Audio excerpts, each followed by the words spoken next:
Yes, people, welcome to Never a Foul. Hopefully you lot can hear me and ain't got some fucking dodgy shit going on. Sorry for swearing. I don't really care at this point. This heat is jarring. But other than that, we have got some transfer news, off links, decent links, and some facts. And also, not even just transfer news. I thought we could dive into the world of that man called Gareth Southgate trying to choose Conor Gallagher. You know, got all the central midfield options in the world, and then you want to decide you want to stick him in. But if it works for his tactics, then so be it. But we're joined by Igal. You know, we can talk about some Arsenal news right there, where he's got Bakayoko links, Gyökeres links, Guirassy links. And according to him, another 17 wingers, which is probably true. Talk about Liverpool joined by Big Six Bants, Monts, as always. You know, Calafiori links, Kimmich, even what's his name? Adrian Rabiot. Interesting. Yeah, did you? Yeah. Adrian Rabiot, G. Adrian Rabiot, Joe. Yeah, that's new. Yeah. Bruno Gomes' release clause expired. Patrick's actually slightly in the mud.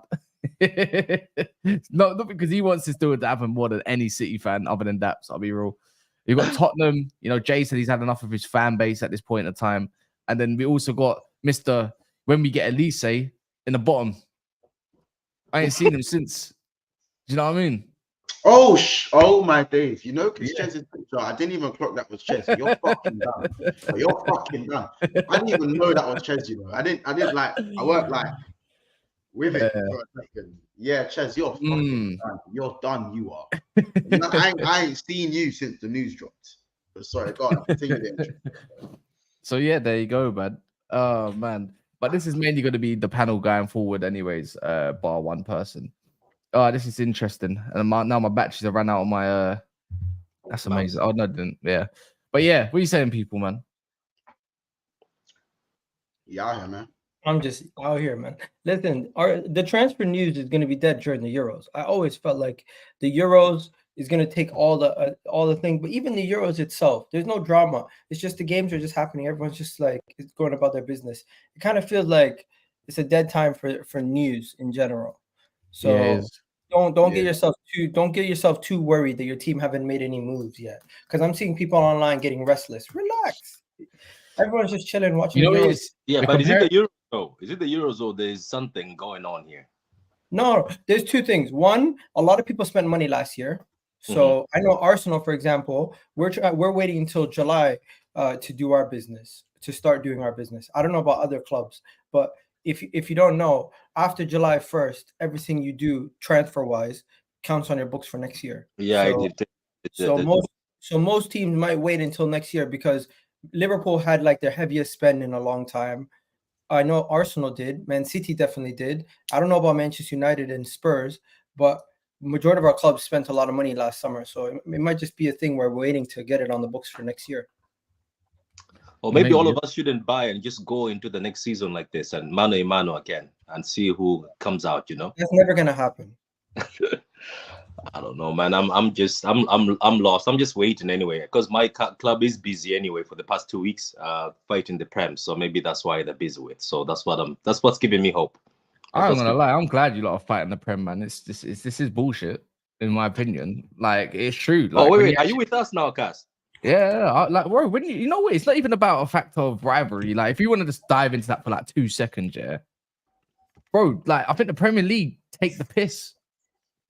I think they do take the piss, personally, innit? It's not even a matter of like that. If you actually go look into what the whole PSR bullshit, etc., beyond that, I just think it's bollocks anyway. I think Premier League don't even know what they're doing at this point. Like honestly, that's just my take on it. But anyways, who should we start with? But it is interesting when you got that guy coming out saying he's got incriminating information. Yeah, well, I don't really care about it until facts come out. I don't really give a shit. Personally, that's just my look at it. I'm bored of it as well. Well, we'll get there when we get there. Who should we start with today? Yes. I want to know why this is the first time I'm seeing Chez since the Olise thing. I haven't seen Don since the Olise thing.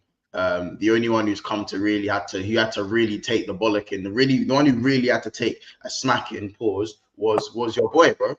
Like he came and took the helm. He had to. Who's this? Bro, Kaz, your boy got rushed in the alleyway for Chez's bullshit, for Don's bullshit. You know what I'm saying? Hold that. Yeah. Look at these man unscathed. Look at Chez unscathed, bro. Unscathed. clean. I'm clean, man. Serious, bro. Crazy. God, no, honestly, like if we dive for like 2 minutes, yeah. What you got to say for yourself a little bit, man? Like we got rejected, isn't it? Pete, hold that. Rejected, isn't it? It's Pete. You weren't on it. Like everyone knew my song. I said, yeah, we're not going to lose to Man United or Newcastle. I said I was never worried about these men. That's why I said from my chest. I was like, Kazimi had that kind of like thing going on. But I didn't expect Bayern to come in. Everyone was telling me they're broke, and they came out of nowhere, and I was like, boy, I'm buying some gems right now, man. The one thing I would say to you, Chaz, is which for me about Olise is interesting, is that I think Olise feels like the first guy or one of the first players who, when they're listening to you guys, he's like, you can't. It's almost like he has good agents around him. You can't he didn't seem like you could bullshit his agents. His agents were like, what are you talking? His agents were like, what are you talking about? I'm not signing 120K for 8 years. Are you insane? Like, where he caught the game, innit? He caught the game. Yeah, you know what I mean? Like, he wasn't playing. He was like 200K, 200K. And I think Chelsea. Why are you making it sound like it's a record deal?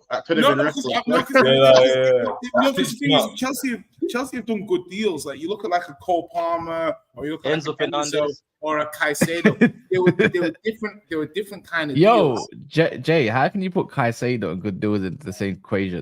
Because listen, I think I told you I've rested my Chelsea agenda from last season. It was fun while it lasted. The most important thing about an agenda is you need to know when to let it go. So my Chelsea, I don't have a Chelsea agenda this season, so I can effectively rate their players again.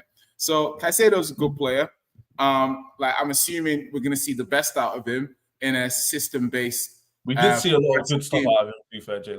He wasn't bad, bro. He scored like a 50-yarder on the last game of the season. Like, is that all you remember, Jay? Is that all you remember? The 50 yarder? Listen, but the Premier League is a first impression and a finishing league. It's not. It's how you start and it's how you finish. What happens in the middle is a bit fugazi. Just finish well and start well, and we're good. Jay, we speak about Caicedo, and Mons puts his head down. You don't like these comfortable conversations. Yeah, no, absolutely. Listen, Olise. I don't want to drag Olise because it's like we lost Kane to Bayern last, and it's funny because I had the same kind of energy. Like, going to Germany, we're not going to lose a player. Player goes to Bayern, they're building a good side. Chelsea have got about 55 right.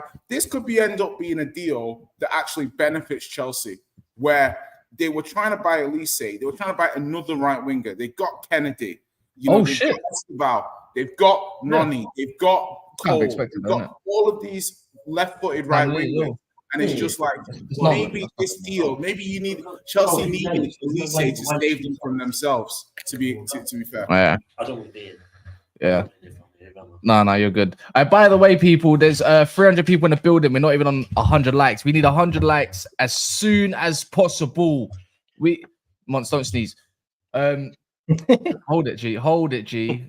Hold it, G. You know what I'm saying? A bit like your club last season in the transfers. But anyways, make sure you smash the like button. How many likes are we on right now? 62. So only one person has heard what I said.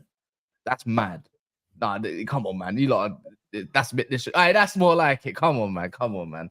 But yeah, we're going to still dive into Chelsea. You're looking at strikers. Arsenal looking at strikers. Guirassy for Arsenal. But Ches, you're looking at someone called Maximilian Beier, who's got a release clause of 25 million. And that's actually someone that I actually do like.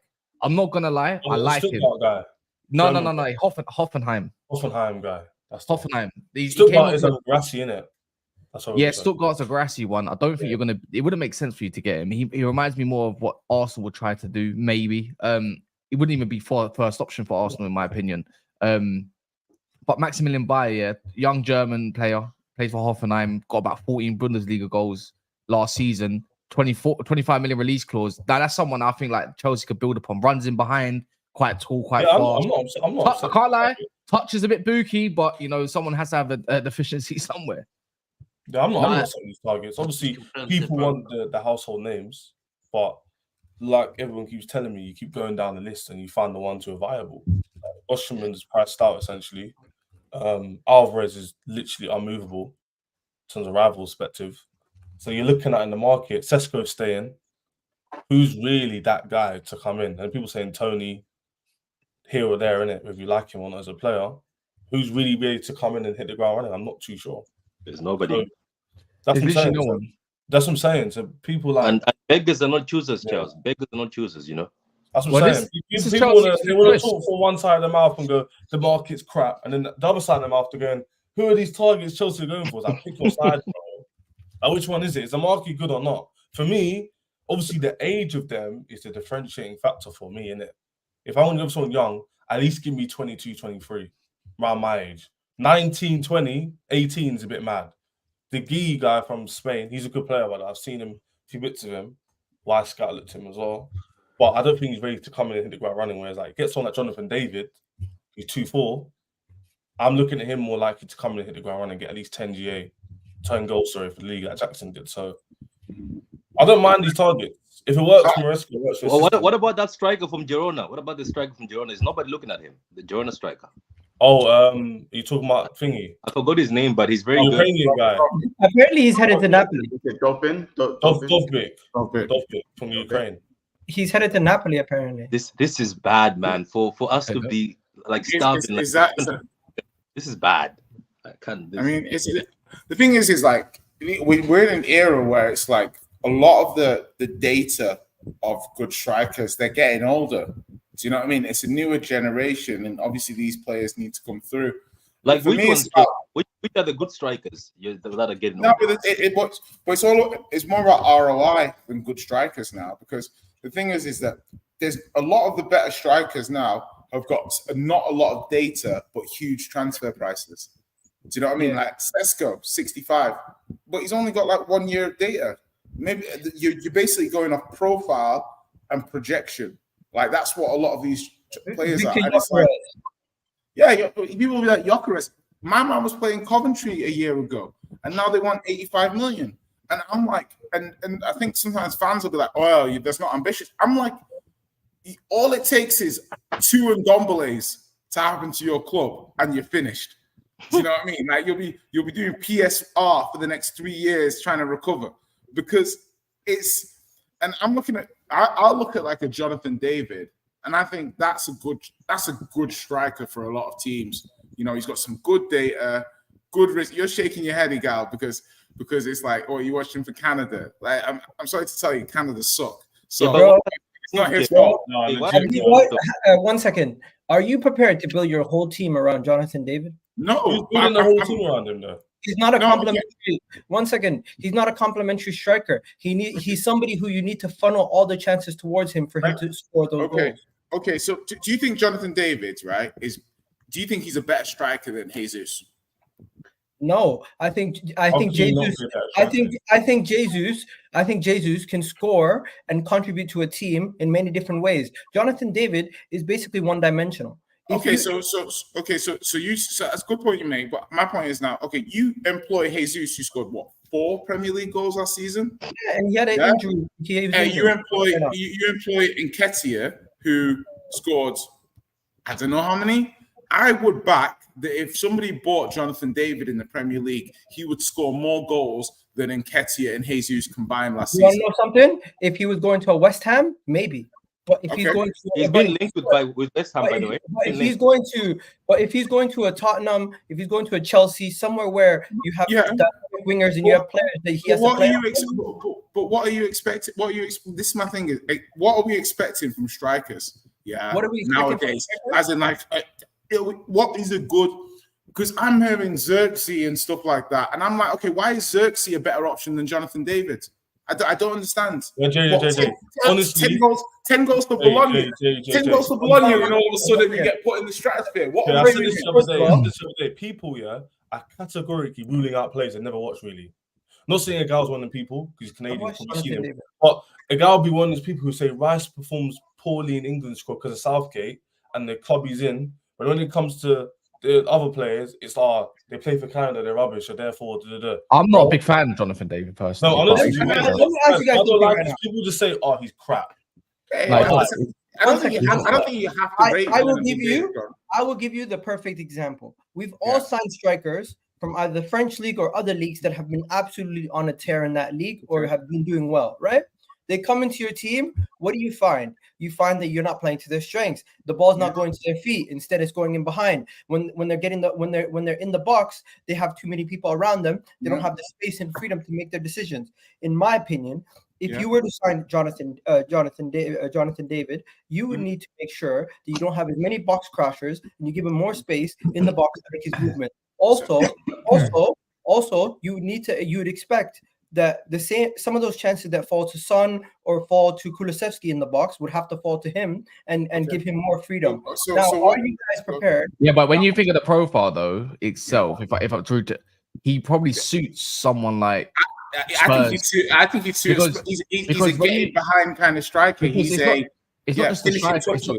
It's not just that. It's the fact, if you look at the way the left winger plays at Spurs, that probably would be Jonathan David's position. I don't think Jonathan David would be the striker. I think he plays it maybe as a striker for us. He could, but I think I think he's a like for like with Son. That's the whole point. This is what I keep saying. Like, I know the name ain't great. I'm not gonna lie.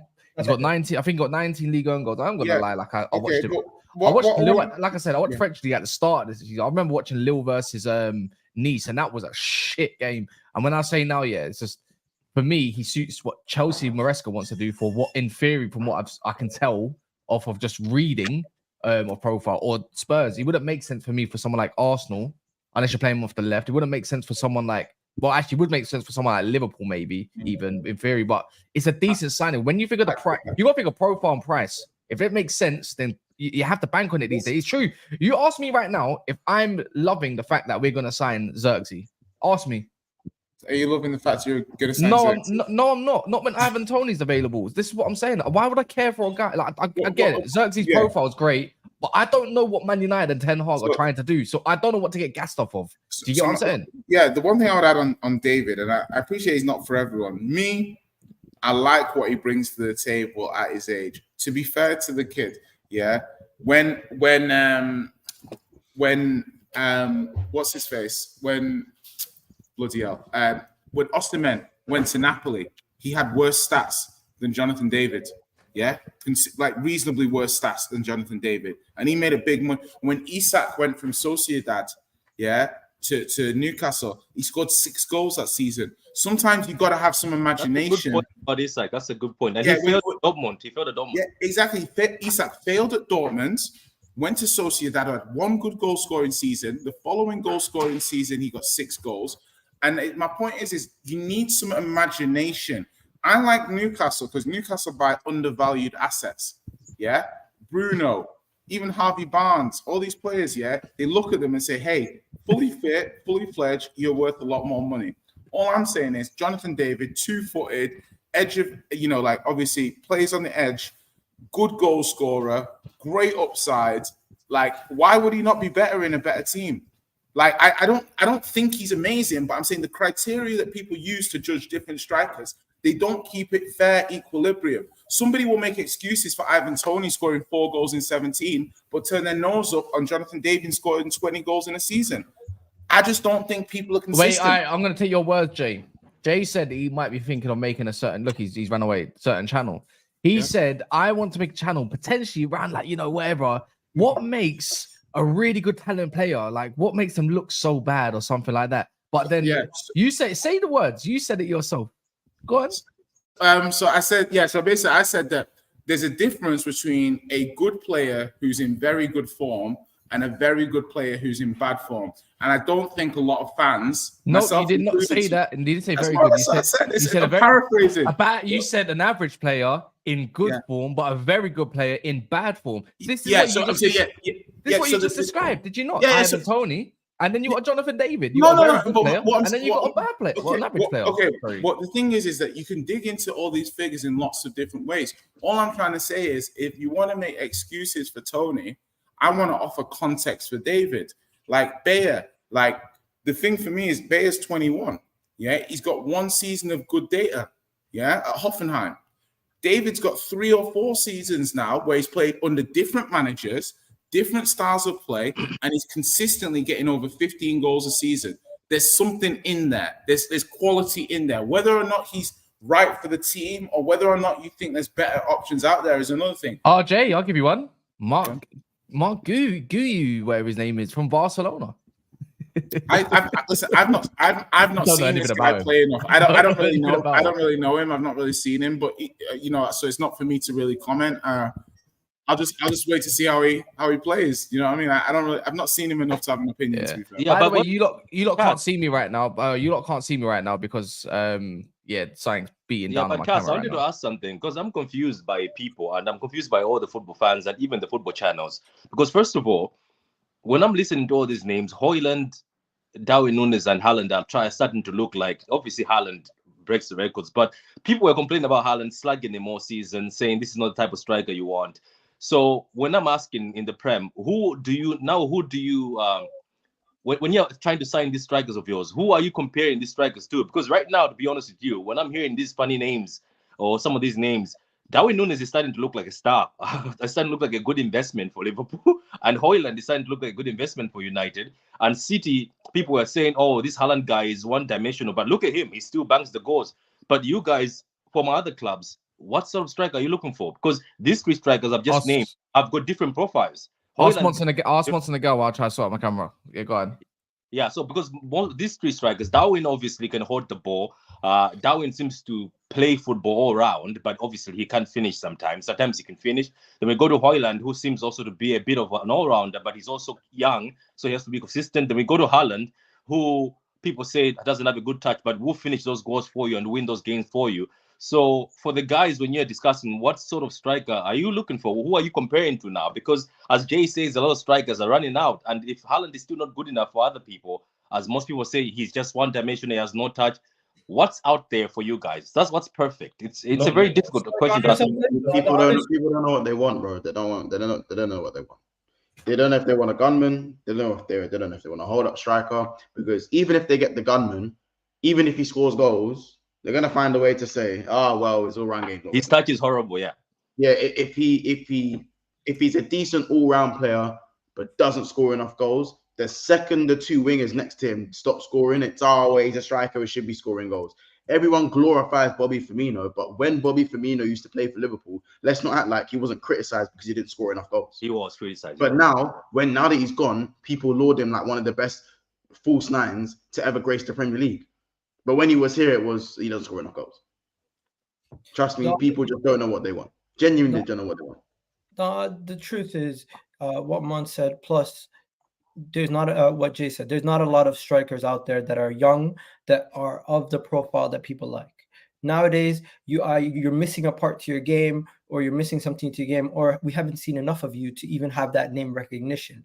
A lot of the best young players coming through are either wingers or midfielders or defenders. There's not too many great young strikers out there. So if you were to ask all of us which striker would we want in our team if everybody was available, we probably would all say like Isaac or something like that. That would be realistic. Instead of if you look at it, Erling Haaland's not going to be going anywhere.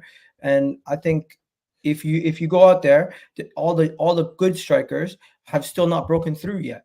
All the top strikers, the next generation of strikers, haven't broken through. You still look around in the cup competitions, you see Alvaro Morata still playing. You see all these other players like Olivier Giroud still around. So it's like I don't think it's easy for scouts in football nowadays, because their job has never been harder. Because before, you'd be able to just look at all the top leagues and know who the best up and coming players are. Now you have to do the extra work.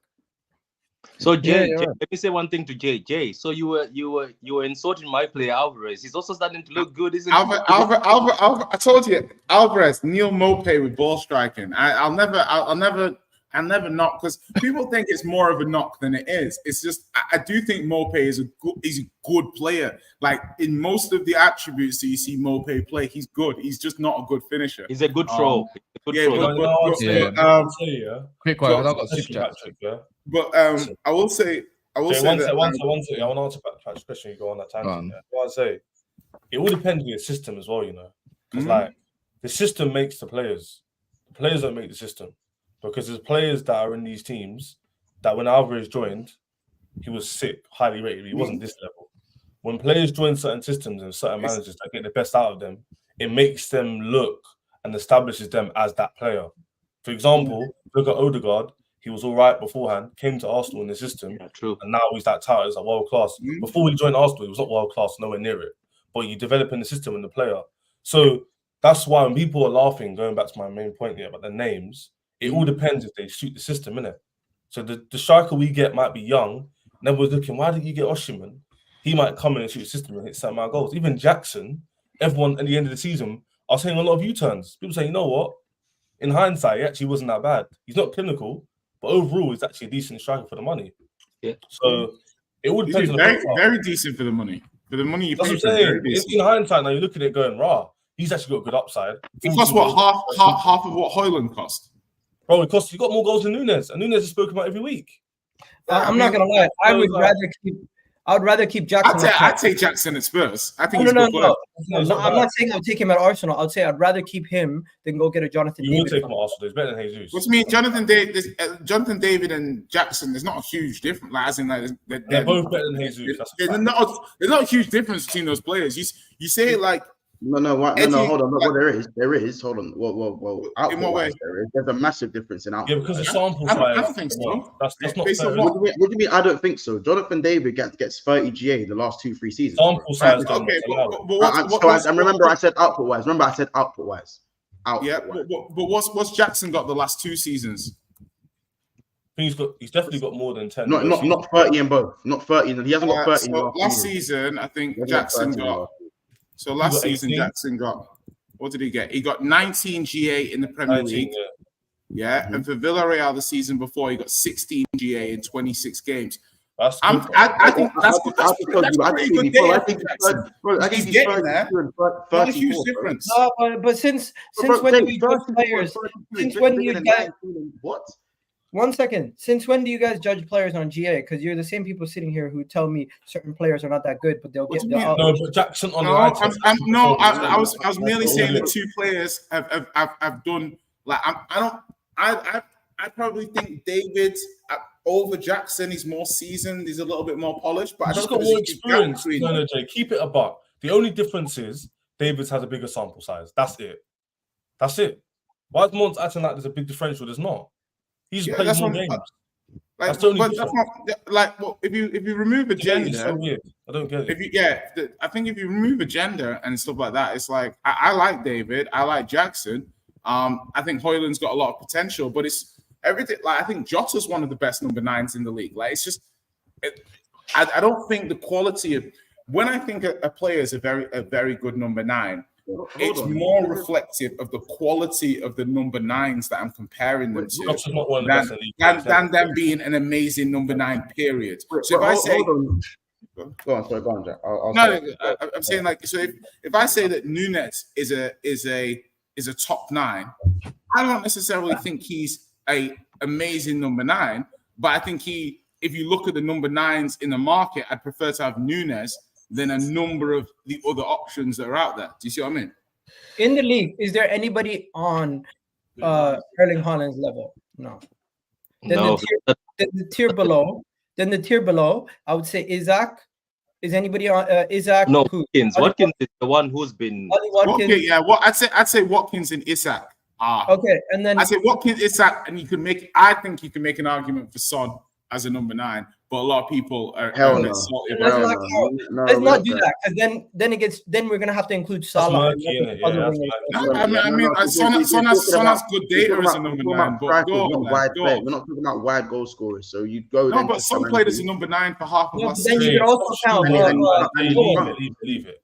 Okay. I'll leave proper strike. Okay, one second. I'm cooking here. So we've done the first 2 tiers, and we've only been able to name 3 players. That just goes to show you what you guys are saying. There might be a quantity of strikers out there, but the quality of strikers, like before, where we could sit around and we can name 5 top tier strikers in the league. All of our clubs would have a top tier striker almost. It doesn't exist anymore. Well, I don't really get this point. Yeah. Anyways, let me do some of these super chats. LFC facing a big up honesty, by the way. Liverpool facing a potential blow to their preparations for the new season, with Wataru Endo expecting to be released to take part in the Olympics should he be called up by Japan. Egypt also keen for Mo Salah to be involved. Big up for that update there. And then Aya says Jay is what Jay is saying is correct. Fans, especially my fellow Gooners, need to think outside the box. There are no prolific strikers in the mold of Suarez, etc., to Today's traditional number 9s are in a level with the phobe with 100 million price tags. Big facts, bro. That's facts. That ain't said anything. Can't say anything more true than that. DK Vibe says Jonathan David had 4 good seasons. He's just 24. He improved his stats in every season. He looks average, but how can he be a bad signing for nearly 30 million as reported? That's what I'm saying, man. People that's very true. That's what we thought about Lacazette. Lacazette was good, but he never lived up to the hype of what he did in Lyon. You can't compare it to a team that had a rubbish system or playing well. Yeah, but all then these teams that he's into it actually have good systems or potentially. Not every French striker is bad that comes over. It's just like I hear what you mean by risk value, though. But risk value is greatest ever player came from the French league, bro. One of the greatest ever players. Exactly, Lille. Yeah. Oh, man. What about Cantona? Where Mahrez come from, bro? Mahrez came from the French league. Kante as well. Yeah, obviously. A lot of great players. Did he come from the second division in France? Yeah, wait. What about your boy Saliba? Bro, a lot of great players come from all sorts of leagues. That's not what I'm saying. Yeah. I'm simply saying Jonathan David, I can already kind of see that it's going to be a similar situation where if you don't play to his strengths and you have him in the team, it can go left. I agree with you, but the thing is 13 million. So it's like it's not that deep. Understand 30 million here and there, just saying, it's 30 million. That's what leaves Chelsea with $1 billion signing. Let me push back on that. Because Arsenal fans will be the same fans. I will say they have no money. Yeah. Relax, bro. Do you know what I mean? You pushing back on me. That's you man's story. That's not my story. Yeah. No, the reason why I'm drawing comparisons with Lacazette and Jonathan David, I could arguably say Lacazette is a better player than Jonathan David coming out of the French league. And you see when he goes back there, he's outscoring him still. So to me, is it the system and the way that they play is funneling to one player and it's getting them all the goals and it's making it look more inflated? Or is he actually that good? We don't know. But when he plays for his national team, he can't hit a barn door. Yeah, but you know what? It's Canada, isn't it? It's like Lewandowski for Poland. Sometimes you look at him in a big game, but he doesn't hit a barn door when it comes to left back. Rice was swimming in the midfield. Alphonso Davies was a left back. 1 second. Alphonso Davies Rice was doing the dinosaur arms in midfield, bro. Alphonso Davies. Alphonso Davies. Dinosaur arms. What that means? Oh, but he got. No, before he got finishes, I just want to be very clear about something. Because you're Canadian, yeah? We're letting you run a lot of narrative here. How many goals has Jonathan David scored for Canada? No, he scored quite a bit. I don't know exactly. Because the way the guy was talking, you think this guy had barely scored. The guy scored 25 goals in 41 games. VAR. Apparently 20. Apparently, like this guy's a bum. 1 second. 1 second. Your system is better, Gal, right now. Let me ask you a simple question. How many did he score in the World Cup? How many did he score in Copa? You can't do that, man. How many did he score? How many did he score? Belly, calm down, man. Because he did score. He can score. Yes, it's xenophobia about Canadians. No. That's what I'm doing. Simply put, he can score a couple goals here and there in CONCACAF. He can score a couple goals in qualifiers, but when it comes down to the actual nitty and gritty, he was not reliable. Okay, but when at the World Cup, you would have been what, 22, and you're asking, are you upset at the player for not being reliable? 26. He's got 26 and 48. So he's 24 now. So he would have been 22 at the World Cup potentially. So being annoyed at a 22-year-old for not being consistent for his national team, I get it. I mean, it's 22. Gal, you know, we can compare it to. We can compare it to Harry Kane. 26 goals in the league at the same time. Yeah, but you know it is. One sec. Because we're going far beyond what we need to talk about when it comes to Jonathan David, just to slag each other off about if it's a good profile or not. Yeah, it's the same. Look, we can compare it to Harry Kane. Harry Kane's got as many goals as he does for England, but when it comes to matches to turn up, he goes missing. So he doesn't show up. That's the truth and all. That's at what point does clutchness? When do you get clutchness?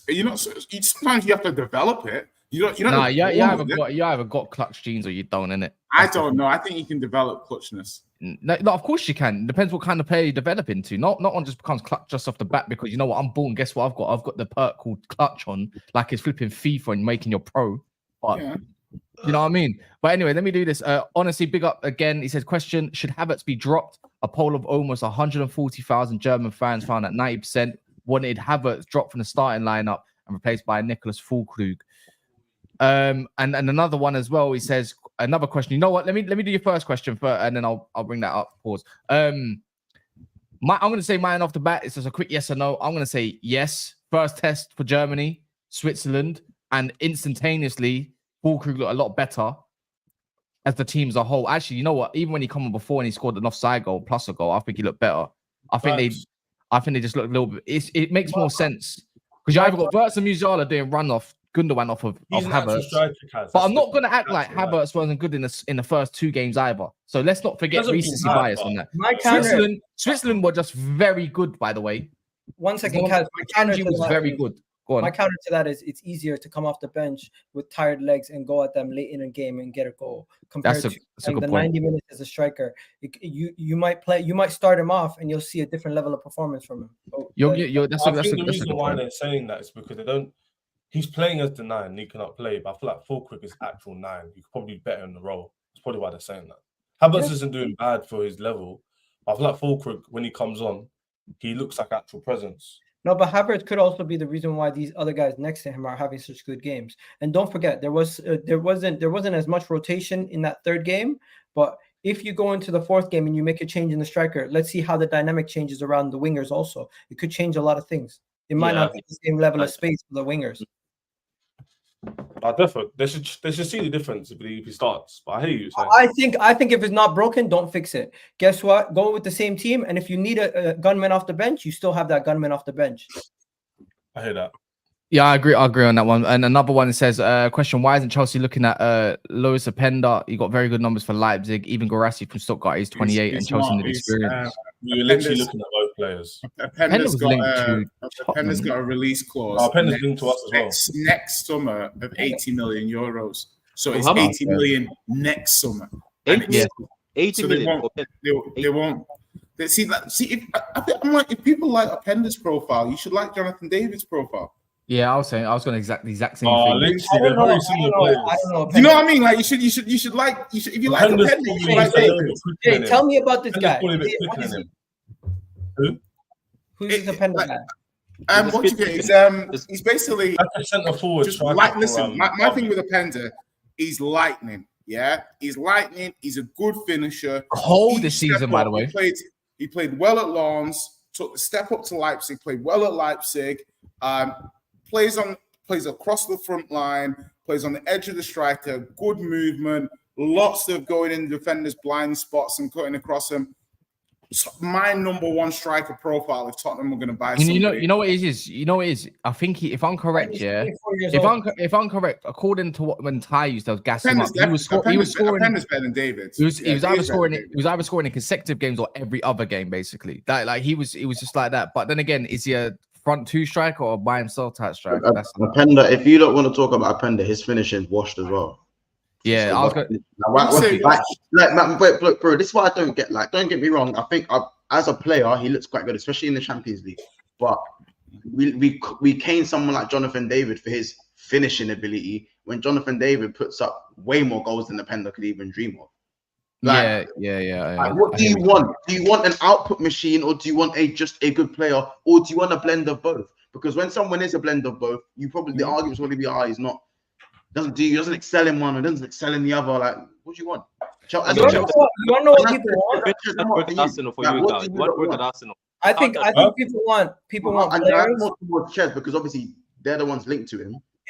Bro, if I get a striker, I want a striker with the potential to improve, and I can see a ceiling where he can get to that level. And if you have the raw abilities of a player who can finish well, who has the ability to shoot with both feet, and is quite comfortable with their touch in and around the box and can lay off and pass, then you're perfect for me. Because that's a dream. That's a dream. I think you can everything else. Because look at Sesko. Sesko can shoot with both feet. He's tall. He has the pace. You just need the raw things that you can't coach, like the physical abilities and the things that you can't coach, like the technical.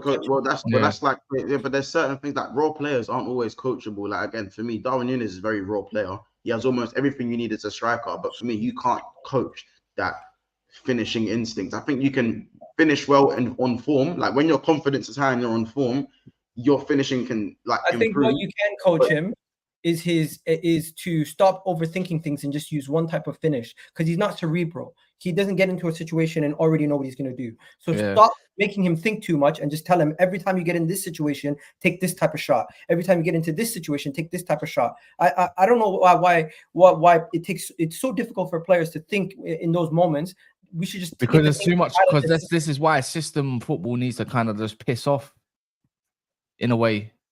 But that might actually help certain players, because I don't think the intelligence levels for certain. Yeah, but it's too. I think who said it recently? I don't know if it was a certain coach or pundit or player or former player even, who said it's just too much information being, too much information drilled. Just what happened to instinct?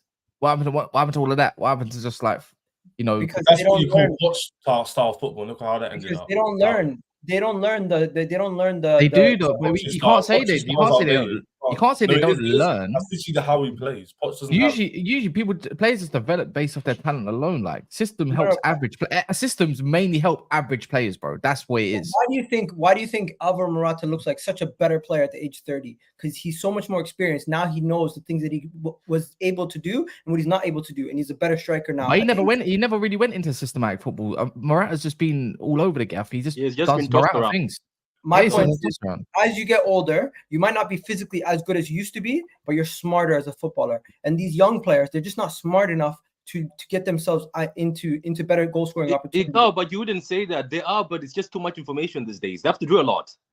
What do you mean? Yeah. Do you remember? Okay. Do you remember back in the days, your number 9 sometimes just had to. Okay, those a few number 9s that were just talented. Let's say like R9, it's just next level talent. People like Thierry O'Neill are just next level talent. But some of these kids these days have been taught, do this, do that, press there, go there, do this. You know what I mean? It's just. I think Cass is right. There's too much information, even for defenders these days. Oh, don't hoof the ball, do this, do that. I think that's what Messi was saying in the interview. Do you think it's the coaching, or do you think it's the players' thought process? It's both can be true, because Messi said it in the interview. He was like, listen, even though Guardiola is the most successful and rare tete, he goes, sometimes as a young kid, they're watching this system football and they're thinking that's the way to go forward, when really you shouldn't coach the individuality out of a footballer at a young age. Like ideally turning a footballer into a robot. You know what I'm saying? Yeah, that's it. The thing is, it's like you need to develop kids. I feel like the way you develop kids, it don't matter if you lose or win. It really and truly, you can go get back at 7-2, but as long as a kid is doing certain things that you're told and letting them express, they'll find their way anyways. Eventually, regardless, the talent will shine through or not. But yeah, look, guys, there's over 600 people. Let me give an example. On this. Like, look at Haaland's game against Leipzig, right?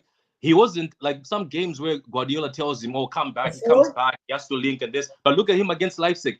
All he had about 5 touches, 5 goals, and all he was doing is walking around the front. That's talent. So not enough information. But if you see in certain games, he starts dragging down, and then in the interview they go, "That's what I was taught to do. I had to drag down, how to go there." Sometimes too much information is just too much for these kids, Just let them play. And that's what I say. If you've never done coaching before, and there's a team that's gone like, there's no reward in developing players. Even when I was doing young coaching stuff, you'd see like 10, 11s have a go at each other and stuff like that. You win 7-2. What have you learned? Batter a team. It's not encouraging losing or anything. You got to do more than that. Trust me. And that's how I know if people have ever coached before, not even at an early age. Trad centre forwards. What's trad? Traditional centre forwards are easy played out the game. Centre forwards must have a certain level of technique and intelligence, since defenders nowadays have better technique and athleticism. There's a reason why managers keep playing Havertz at 9. He allows others to get in, which is true. So it's not just a striking issue; it's probably a winger issue as well. Traditional wingers, I think that's yeah. And also, bro, when it comes to systems, like strikers for me aren't seeing the ball as much as they used to in it as well. Sure. Because systems are so regimented, sometimes strikers will go 30, 40 minutes without touching the ball, bro. Yeah. Very hard to still have that zip about you after not touching the ball and staying focused compared to maybe before. Yeah, a big up Aya for the big super chat, by the way. I appreciate you. And also, honestly, once again, question: why aren't the big clubs in for Ivan Toney? And also, Gonçalo Ramos is holding bench at PSG. Does anyone still rate him? Shit. We spoke about this briefly the other day with Daps and whatnot. There's just something about Toney that big clubs are not interested in. Like, even to the point, I think even Tottenham's kind of deterred off of him a little bit, which is funny. Arsenal had a meeting with him. They walked out of the meeting saying, "No, we're not signing him." Yeah, there's something. Maybe it's his new agent, maybe, or something along them lines. I don't know. In terms of Gonzalo Ramos, I can't lie. If you can't even make it in the French league, like as a striker, like I'm sorry, you failed the test pretty much. Yeah, Kolo Muani. We're not getting that guy. Yeah. But yeah, there's something wrong with Ivan Toney. Maybe it's a mentality thing. What about guys in the comments? Let me know what you think in the comments as well, by the way. Like, I would be interested to see if there's any different kind of takes on that. You think you could coach Nunez to be a better finisher? No, bro, he's meaty. I think he can. I think he needs a good striker. I think he needs to learn under a good coach that's been a striker before. I think he's a confidence guy, and when he's confident, he's a world beater. When he's not confident, he makes silly mistakes. Sign of a meaty baller, then. But the thing is, Darwin Nunez is still. You can say even at his age right now, he's looking very raw still. Like he looks raw. Like he's not young. What I seen in the Newcastle game where he came off the bench, he could do that on a regular if he applied the. That's what I mean by raw Billy. Like the thing is, he's such a good impact player right now. But it's like, when are you going to be a good starting player? That's why I say. The reason why I'm having this judgment, yeah, one sec, Jay. It's because the thing is, he's not young. Like he's had games before, right? Bro, it's not about the age, about the games as well. He's had games, had experience in the Premier. Bro, look at the way Bielsa coaches him. By the way, like Uruguay, he kills it. Like he's too up and down, and that's not a consistent ball that you want for your team. But the thing is, he gets such good GA, it even frustrates Monts. Like no, but it's not about it frustrates everyone. The GA argument really jars me because like his movement he gets the numbers across like the Europa Leagues, and the Carabaos, and the FA Cups, and when it comes to a guy where you need to rely on him, because he's not consistent, he doesn't perform when you need him the most. And you improve decision making and composure in front of goal. Not really. But you know what it is though, Chez? Yeah, it goes to show what Jay says as well. From he said an earlier point. I want to wrap up on a striker part, anyways. Is that bro? These days you're taking a Darwin Nunez, unfortunately, because that's what the market. Yeah, that's the market. I'm not saying he gets you so much GA, but at the same time he misses so much G and maybe A as well. It's just I think he's too young enough to develop. Don't having to go Liverpool buying him. Yeah, I'm just saying that like that's the kind of strikers we're dealing with. Where it's like they're not polished. They're very raw, and it's like he's just not like, for me, unless he proves me wrong. To me, he's not a leading guy. Yeah, maybe. Yeah, I hear you on that part. He does need to. He still looks like he needs to develop that extra part in his game. Yeah. He's 24 years old. He's not young. Something tells me that Jackson Dude will start banging, but football is going through a transition. Kaz is right. It could be the winger issue as well. Too many inside forwards for my liking. Yeah, that's one thing as well. Like what we say about strikers, I do think long term we could say that about wingers too. Like I'm an effectiveness merchant. Yeah, like I'm not like you. I'm not like, not you guys specifically, but there's a lot of people who are aesthetic merchants. I'm an effectiveness merchant. The aesthetics of the mechanisms, it doesn't move me. Yeah, I'll be watching how all these sexy flexy wingers doing all these skills with no end product. I'll be watching Doku beat his man 4 times. Sorry, Patrick. I knew you were. Of course, you know I was going to say Doku. I'll be watching people praise Doku and criticize Brennan Johnson, and I'm a big fan of output. I feel like when you're a winger or when you're a forward, when you're a winger or when you're a forward, like where are your assists? Where are your goals? Brennan Johnson helping the team. No, I mean, listen, I'm saying it like there was a lot of people when people like Adama Traore and stuff like that were around who would say he has no end product. Yeah, he has no end product. But there's very similar players to Adama Traore nowadays are heavily praised. Yeah, I mean, beat your man, no assist. Beat your man, poor cross. Yeah, but that tells me that the quality of wingers. Yeah, I think the quality of wingers is starting to shift, and we're getting a lot of young wingers who are still establishing their fundamentals before they can blow up. And I do think there's a lot of technically good wingers, but I think they need time. And yeah, I'm not impressed with the output of wingers currently. Maybe we've been spoiled with the likes of Messi. Who's a 10? But yeah. Where do you play this season, Kaz?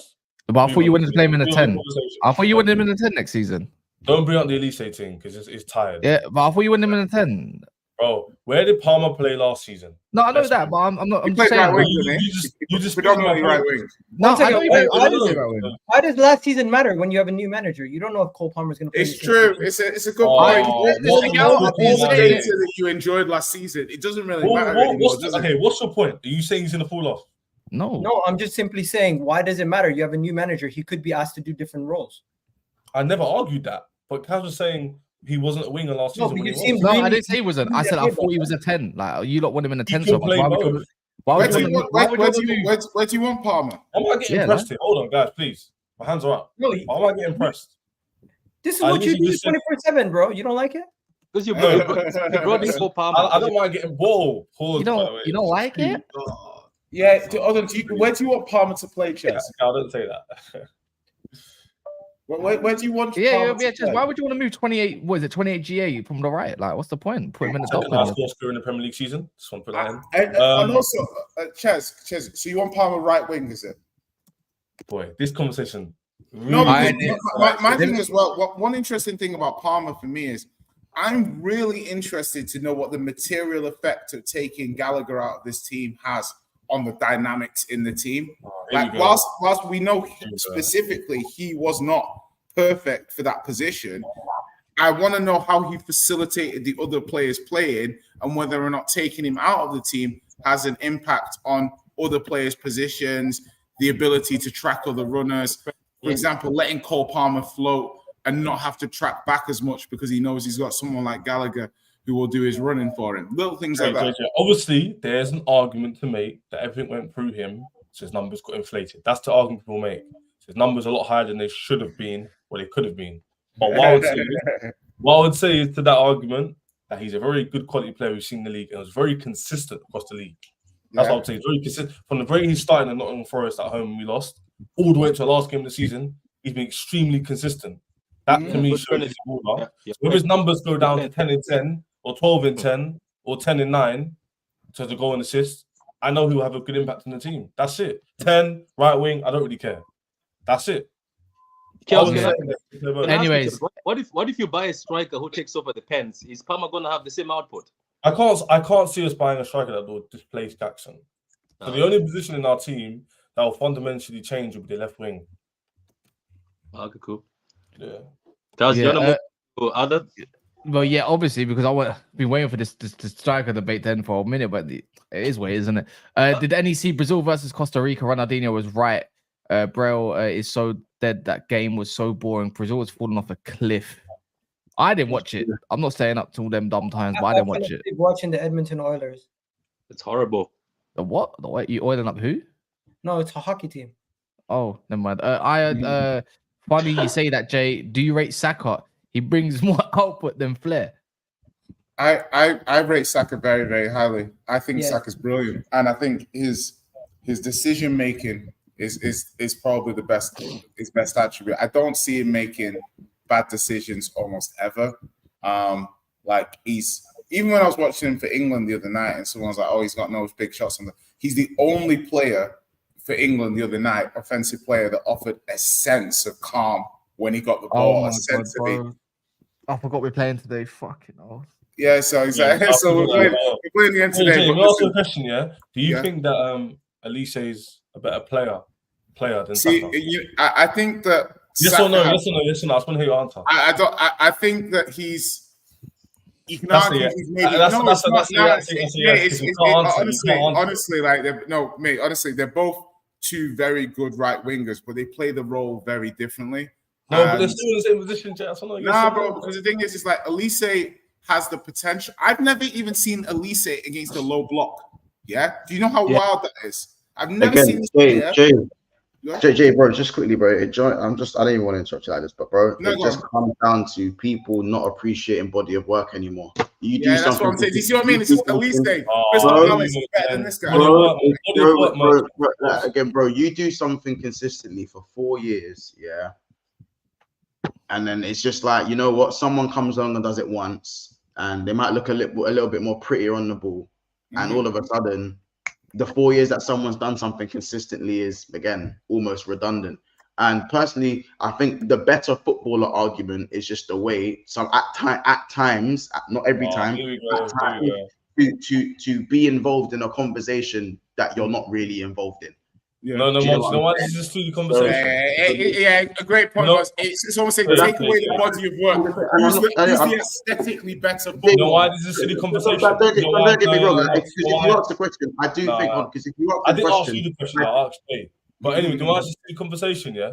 I wasn't even finished. I wasn't finished. I wasn't finished. The future. Let him finish. Let him finish. I wasn't finished. Jez, I wasn't finished, bro. He's making very, Nah, let him finish. Let him finish. And Jez, I wasn't even crashing it on. Obviously, I don't know why you're taking offense. Maybe because your boy Palmer, maybe that applies to him. I don't know whether that. Palmer's better than Saka, so you can sit my team now. I don't know. But the point is that I can understand if a player is a better footballer. Ravel Morrison is a better footballer than most of the guys that are playing for England now for a lot of the years. But at the same time, man didn't utilize how good he was. I think the better footballer conversation is a quick alternate that people jump to quite a lot. I think consistency is now being thrown out the window very often in football debates these days. And yes, Chez, I can't predict the future. Chez, I can't predict the future. However, I can comment on what's happened. And so I don't live in hindsight. I don't live in hindsight. Because if Cole Palmer had been doing what he's doing for 4 years and Saka just come and done what he's been doing for 1 year, I'm giving an example. I'm giving Olise as an example. Olise is not your player. Man's rolling his eyes like a bad bee, but go on. I'm looking on one side. I was side-eyeing him. I'm like, hey, what? How's Cole Palmer? Bro, again, I think Palmer's a baller. Like, I just like to see him. Why are we talking about Palmer? Stick to the topic. Yo, why do you blush? Why do you blush so much when someone mentions Cole Palmer? That's a blush. Why are you looking at me? You're on my camera. I'm just talking about consistency being underrated a bit. Like I appreciate a good footballer when I see one. Olise. What if Olise? This is all like a hypothetical, isn't it? What if Olise was to win the league next season? And they get more goals than Saka. But Chaz, people can change their opinion. I'm using the argument, because next season you can still say to me, but Saka sample size is bigger than this. Yeah. Because although he didn't win the league, but there's more. But again, 4 seasons to 1. Like, bro, if I go make Beyonce break up with Jay-Z in that scenario, if I make Beyonce break up with Jay-Z tomorrow and I wife her, I'm a better gallus than all of you, man, right? In everything you want, right? I am, right? It hasn't fucking happened yet, bro. It hasn't happened. So we don't know. Both things haven't happened, bro. All right, cool. Some of that, I feel like the Salah debate got you a bit triggered there. Anyways, moving on. Moving on. Salah team got in your mind a little bit there. Still, moving on. I like Hazard, so no. Finish. Yeah. By the way, there's 660 people and not even 200 likes. You lot are slacking. You're slacking as much as Chez is slacking on some of his opinions. Hurry up and smash the like button. Come on, people, man. Working very well. Yeah, it's working very well, man. But yeah, smash the like button. We don't ask very much. No, you're time. No. We're moving on. Something that has happened though, Patrick, the boy that you wanted. Well, it's not like it can't still happen, obviously. And even for Gal, Bruno Gomes is, his release was expired, man. Yeah. There's still hope. Let me explain. Let me explain. This theory might come true. I believe, Arsenal wanted him. PSG were looking at him. City were looking at him. I have a feeling that maybe clubs actually wanted it to expire. I don't know if I'm trying to stand like I'm starting to sound like a madman right now, but I think maybe clubs wanted to expire, then they want to negotiate with Newcastle, and Newcastle might actually negotiate a fee, or maybe clubs might put in players. Because I don't know, man. It's just this window has been crazy. And for the fact that this thing had an expiry date, it was even just crazy in itself. Yeah. But because I have a feeling that maybe clubs might actually start bidding right now when it's expired, and you might start seeing clubs coming with 70, 80, and people be surprised seeing Newcastle actually selling for less. With the new financial year, would they settle for less? Like, would they need to sell him? I don't think so. What do you think, Igal? I don't think anybody wants to pay the 100 million. Yeah, I think that's the case. Hence why no one was in a rush. 100 million is not a bargain for Bruno G. Let's be honest. So if you have a release clause, you tend to want to trigger it, and you're more incentivized to trigger it before the deadline. If it's like a 60 million or a 55 million, or in Liverpool's case, you trigger it immediately with McAllister, for example. But as for 100 million, that's like, I think that's a little bit maybe more like 20 or 30 million off of his true valuation, would be 70 and 80 million in today's market. And if anybody's going to come to the table, Man City or Arsenal, they're going to come with that price tag. And it's up to Newcastle if they want to lower it. At this moment in time, they might not necessarily need to, but if they want to sell a player, nobody's coming for Botman right now for any expensive money. Yeah, Isaac, they're trying to hold on to and give him a new contract. Their most expendable player is probably Bruno. Yeah, but when a new financial year rolls over, they're fine. You know, they can go sell Almiron for whatever they need. So that's a little bit of extra budget there. Right now, Bruno Gomes is under contract. He's got another 4 years left on it. I don't think Newcastle are in a position to be like, I don't care if he wants to go. And yeah, cool. But right now, I don't think 80 million moves for Bruno Gomes when you're seeing certain figures being put up for certain man in the transfer market right now. Now, Newcastle must be looking at this thinking, all right, as Newcastle fans have said, they're going to be holding on to their players. Yet to be seen could change. Bruno Gomes, Isak, they still got Gordon, who was rumored to go Liverpool. Obviously, along them lines, they still got Harvey Barnes. They keep Tonali's back now. They go add a couple additions. You know, maybe Lewis Hall takes over the reins. Livramento takes over the reins. Who? Tonali is back, bro. Not back yet. He's still suspended. To the start of the season, he'll be back, bro. I'm pretty sure he's suspended for a little bit. Funnily enough, Tottenham's his first game. Yeah, I don't think he's available for the first game, but I think we play Newcastle like third or fourth game, and he's available for September the 4th or 6th or something. Yeah, like that. But also Bruno is 26 years old, right? 26 right now, and the Champions League clubs come to him. Won't he be interested to go play Champions League football? Maybe he will. Maybe push it. I think he'll be interested. But I think you know what? We could say the same for a lot. I think a lot of players are interested for Champions League, but one more year, I don't think that's going to hurt him too much. I'll be honest. Maybe next year he can be lowered because 1 year left off his contract. But right now, if Newcastle keep that base of player that they've got and build upon it, you know, they're looking at a new goalkeeper. You know, they're looking at an extra centre back. You know, they're looking at certain DMs as well still. Do you know what I mean? Like, they're still looking at these players and stuff and whatnot. They're still looking for a new director of football. But they don't have to sell. But they don't have to sell. No. Not when the new financial year rolls. Why do they have to sell? It's done. They don't have to hit PSR limits. They're going to sell Almiron anyways because he's dusty. And maybe an extra player or two that might not be needed. So right now, when you deep it, Newcastle in a fantastic position. And especially when it goes to pushing for Champions League ball again, I think they got a squad that can probably maintain that since they got 1 game a week. And we know what Eddie Howe's team are like when they play 1 game a week. They're dangerous. They are dangerous. And that's the truth. But I'm not saying, I do think City might come in with something that's quite, I believe at both clubs, I think City come in for him, maybe offer something. But the whole Kimmich being available, I think that changes everything as well. Yeah, but he's 29. I don't know. I know that. Who cares? Who cares? 29 and then he's going to let me ask you, Patrick. Let me ask you, Patrick. You bought Kovacic, who's 30 years old. I don't really. Let me ask you then, Patrick. Let me ask anyone this. Yeah, go ahead. Let me ask anyone this then. All right, cool. So you said Bruno Gomes is 26. Would you rather pay, let's say, 85, 90 million, which you was prepared to pay for Paqueta, by the way, at some point last year. But then you obviously clocked it. So it's not like City can't put that money up. They can put that money up. That's why I say City are the more likely team for me to still go in for Bruno Gomes. I still believe there's something there. But that's just belief. But when you deep it, would you rather pay 90 million for Bruno Gomes, or would you go spend something like 30 million on Kimmich? Even if it's a little bit of a stopgap, you can play right back, you can play DM when next to Rodri and fill in. Like, which one would you rather go? I don't know. I'm just thinking that, do we just get that 29-year-old? I know he can play right back, but how long is he going to play for? How long? Bro, he's not like he's the quickest. He's never relied on pace or anything like that. He's relied on his brain. He could play for another year. Pause. People know what that means. It's just, I don't know. For me, to be honest with you, I was even, I know people laughed at me. I was even saying I would even go to Saudi and pick up Ruben Neves. You know Ruben Neves, who went to Saudi? I'll go pick him up. I rate him. I don't know. I think if City got anybody who's like Joshua Kimmich, understand that he could end up going to the City group and go to New York afterwards also. So it does make sense for them as a whole entity. Yeah, but people keep saying that nobody actually goes to the other City groups anymore when they're older. Seems like they don't. Gundogan was supposed to. Aguero was supposed to, but he went to Barcelona instead. I don't know. It's just that Kimmich would be a stopgap, but how old is what's his name, Rodri now? Rodri's 28, isn't it? He's my age. Yeah.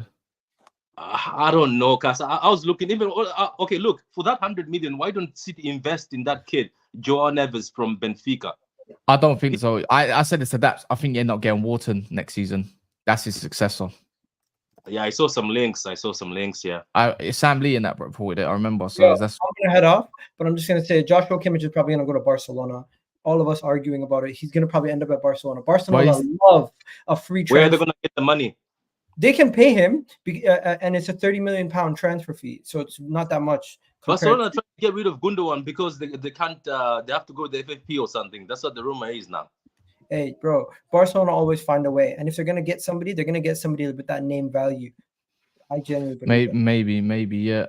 Also, yeah. Also, last one, Branthwaite. Apparently, Man United are waiting. Like, he's awaiting Man United move as well. Like, it's already been said. It's already done, but the question is, does anyone reckon 50 million gets it over the line? Because that's the rumored fee that Man United apparently put together, 50 million, and Everton have got 5 or 6 days, and they haven't hit PSR yet. But the thing is that, like, I don't know if that opens someone to buy Onana, because if I'm Tottenham and I'm interested in Onana, and while United are haggling over Branthwaite, I'm gonna try and see, maybe selling Onana will sort out your PSR issues. That was one of the options, but the only one that's actually interested in Nana at this point in time was no one's in a rush to get him, was Arsenal, and Arsenal are waiting for because they ain't sold no one because of the financial year. They're waiting for it to flip. Yeah, I think the thing is that, like, it's interesting with it because, for example, like, I haven't seen lots of Calafiori, but I like Branthwaite more than him. Do you know what I mean? So if I'm United, 55, 60 million, you've got him. He's only what, 22? Yeah, 21. Yeah. So you've got the guy that the guy could play for United for the next 5-6 years, and he'd still have a good resale value. I think Branthwaite. I think United should pay what it needs to. Like, if they like him, I feel like the key thing about transfers like this is, if you really want the player, you shouldn't be upset to have to overpay a little bit. Yeah, the young player too good. You'll get the money back. What? And I don't know. In what guarantees is the money getting back? That's probably one of the worst.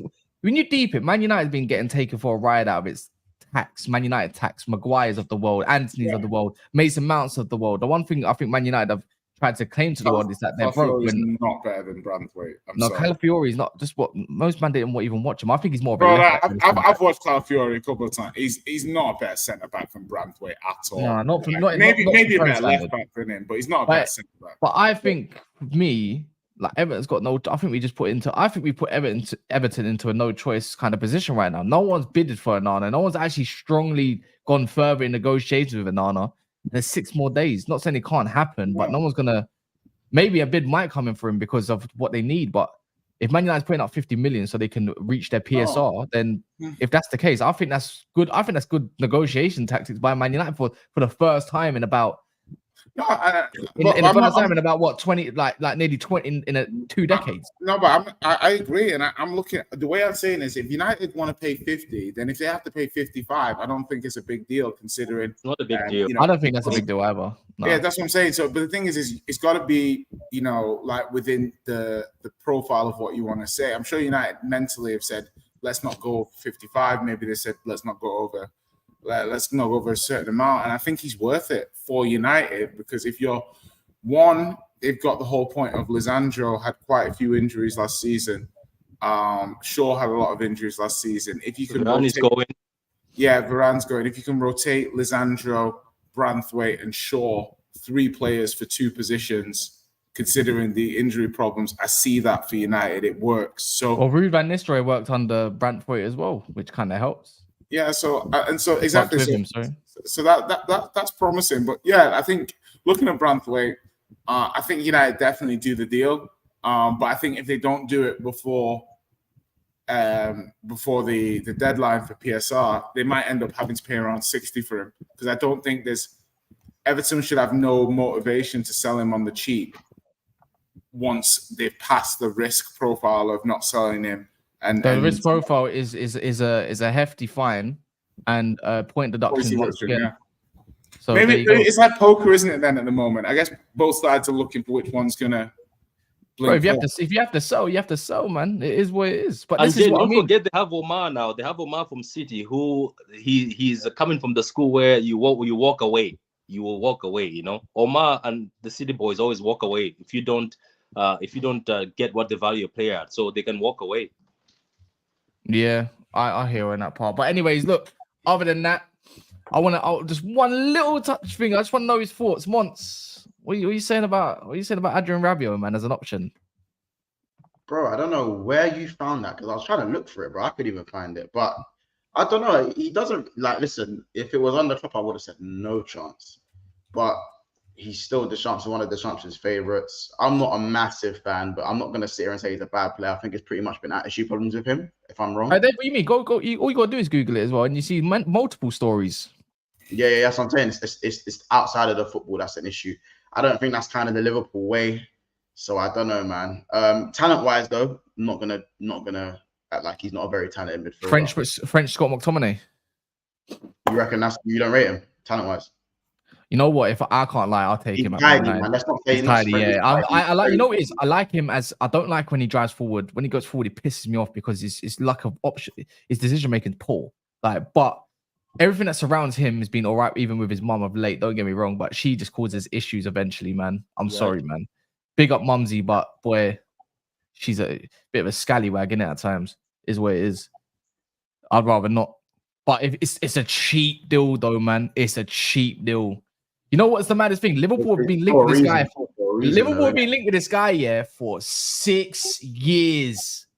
6 years, bro. It's been a minute. How old is he now? 29, 28? 29, yeah. 29. Yeah, man. I think he's a good option. If you can get him for, is he on a free or is he super cheap? I can't lie. Sometimes I'm starving. Next to Manu, I don't mind it. I don't mind it. You know, I think that whole Trent in the midfield, I think that could be on pause for a sec because if you're still linked with central midfielders, if not, then it might be the case. Do you think Trent actually ends up in midfield? Yes or no? For slot, I don't think so, but I wouldn't be surprised if it is trialed in like cup games, especially this season, or maybe like again, maybe Trent. I think Trent starts games in right back, and then I'm telling you now, Bradley will come on, and then Trent goes into midfield mid game. I'm telling you now, Trent's not going centre mid. He's going to be inverted. One of my man's fullbacks are always inverted. I think that's better though. I don't want Trent to be in midfield. I'm happy with the inverted stuff. But the only thing is that on these slots, his wing backs don't fly up and down. They don't. They're more technically sound. If don't anything, get me wrong. Because that allows the. Yeah. But that's because his engine's great. His engine's nuts. His engine's nuts, though, bro. His engine's nuts like that, brother. He's been linked with Newcastle recently as well. Is that any? Yeah. I wonder where he ends up going. To be fair, that's an interesting story. But yeah. But anyways, we're gonna end it there. Don't think there's really much else to talk about. Obviously, me and Daps Soups later on we'll be doing a watch long for the England game. Are you looking forward to? Never found. No, I'm watching Conor Gallagher, bro. Come on, man. Like, don't get me wrong. For Southgate, boy, might even win us the game and all that. But overall, I know I'm not going to be impressed.